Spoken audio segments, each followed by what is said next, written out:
Wick versus Submerged. Let's break down how they compare and help you figure out which one makes more sense for your plants and your lifestyle. How each system works. In a Wick setup, the leca and the roots stay suspended above the nutrient solution at first. A wick sits in the reservoir and draws water upwards, keeping the leca moist without the roots sitting in the liquid. In a submerged setup, the nursery pot sits directly in the nutrient solution. The leca and the lower roots are in constant contact with the water. This creates a much wetter environment around the root zone. Moisture control. Wick setups give you more control. You can adjust how wet the leca gets by changing the wick's length, thickness, or how deep it sits in the leca. That flexibility is helpful for plants that don't like to stay soggy. With submerged setups, there's less control. Once the leca touches the nutrient solution, it stays wet.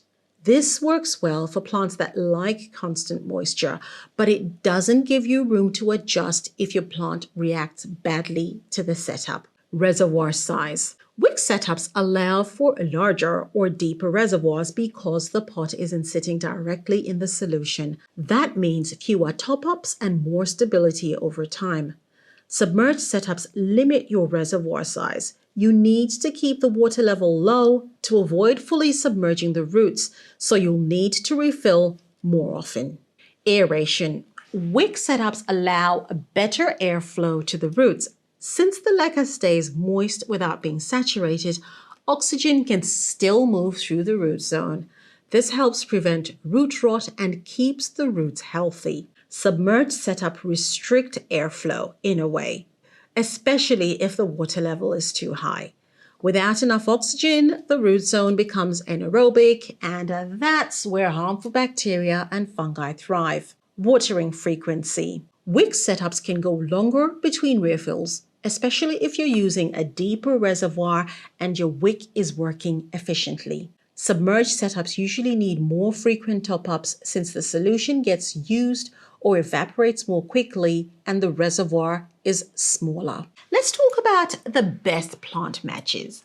Wick setups are better for plants that like to dry out slightly between watering. Think snake plants, ZZ plants, succulents, codex plants, and sensitive alocasias. Submerged setups suit plants that enjoy consistent moisture like peace lilies, pothos, philodendrons, and hoyas. Flexibility and ease of use.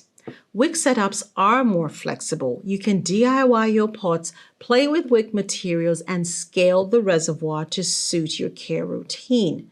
Submerged setups are more beginner-friendly because they're simple to put together, but they offer less control that can become an issue over time. Pot choices matter. One of my favorite parts of Leca plant care is choosing the pot. And it's not just about style. It actually affects how well your setup works. Net pots are my go-to. They have holes or slits for ventilation, which helps keep the roots healthy and reduces the risk of rot. You can buy them online or make your own using a soldering iron on a regular nursery pot. Just do it safely in a well-ventilated space, wear protection, and keep kids and pets out of the way. Cache pots are where you can really have fun. I love ceramic ones that are glazed on the inside. They look beautiful, they block the light, and they hold nutrient solution without leaking. And yes, I have been known to walk around secondhand shops with a net pot in my handbag to check sizing. It's a great way to find unique and affordable cache pots.